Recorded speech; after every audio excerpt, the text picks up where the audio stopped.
नमस्कार, मैं हूं आपके साथ नम्रता शर्मा। अगर आप भी ऑफिस जाने के लिए या फिर इधर उधर जाने के लिए ओला और उबर का सहारा लेते हैं तो आपके लिए एक खुशखबरी है। खुशखबरी ये है कि केंद्रीय सड़क परिवहन और राजमार्ग मंत्रालय ने कैब एग्रीगेटर्स को कुछ दिशा निर्देश जारी किए हैं, कुछ गाइडलाइंस, कुछ नियम उनके लिए बनाए गए हैं, जिसका सीधा सीधा फायदा ग्राहकों को, कस्टमर्स को, या मैं ये कहूं जो लोग ट्रैवल करते हैं ओला उबर से, उनको होने जा रहा है। अब देखिए कैसे ये फायदा होने जा रहा है। दरअसल नियम के मुताबिक जो कैब एग्रीगेटर्स हैं उनको, जो कि बस फेयर होता है, मतलब आप बस में उस डिस्टेंस के लिए जितना चार्ज करते हैं उससे 50% कम चार्ज करना होगा।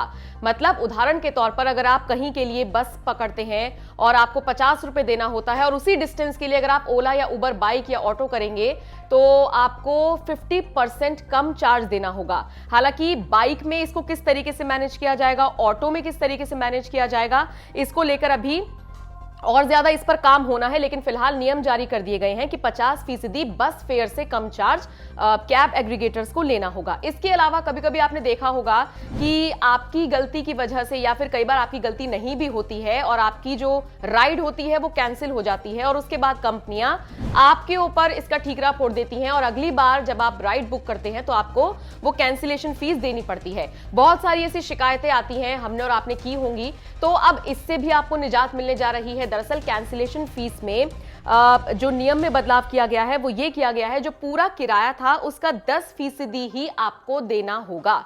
यानी कि जो पूरा चार्ज लगाया जाता है या कई बार आधा चार्ज लगाया जाता है वो नहीं होगा, सिर्फ 10% चार्ज लगाया जाएगा। और मान लीजिए आपने कुछ ऐसी राइड की है जिसका कुल जो चार्ज था वो 100 से ऊपर बैठ रहा होगा, तो उसमें भी बहुत ज्यादा रियायत दी गई है। मतलब जो आपको टैक्स देना होगा, जो आपको कैंसिलेशन फीस देनी होगी, वो 100 रुपए से तो ज्यादा देनी ही नहीं होगी।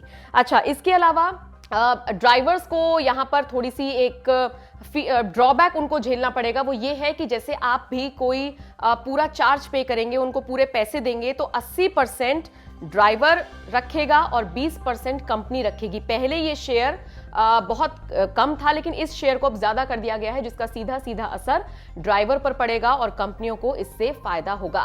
तो ये कुछ नियम में बदलाव किए गए हैं। और इसके अलावा जो कि अमूमन हमेशा से इस चीज की शिकायत रही है कि जब भी आपको किसी ड्राइवर से कोई भी प्रॉब्लम होती है तो उसकी समस्या को कंपनी तक पहुंचाने के लिए एक बहुत लंबा प्रोसीजर होता है। पहले आपको उस राइड पर जाना होता है, उसके बाद फिर 10 तरीके की चीजें खोलनी होती है, फिर ऑप्शंस होते हैं। अब ये खबर सामने आ रही है कि आपके लिए बाकायदा कस्टमर केयर जारी किया जाएगा, जिस पे आप डायरेक्टली फोन करके अपनी राइड से संबंधित कोई भी परेशानी बता सकते हैं। तो ये कुछ नियम हैं जो ओला उबर राइड के दौरान अब बदलाव उनमें किया गया है और यकीनन इसका फायदा उन ग्राहकों को मिलने वाला है जो रोजाना तौर पर ओला उबर से राइड करते हैं। तो इस पूरी खबर को लेकर और जो गाइडलाइंस आई हैं, ये जो नियम में बदलाव किए गए हैं, इसको लेकर आपकी क्या राय है, ये आप हमें जरूर बताइएगा।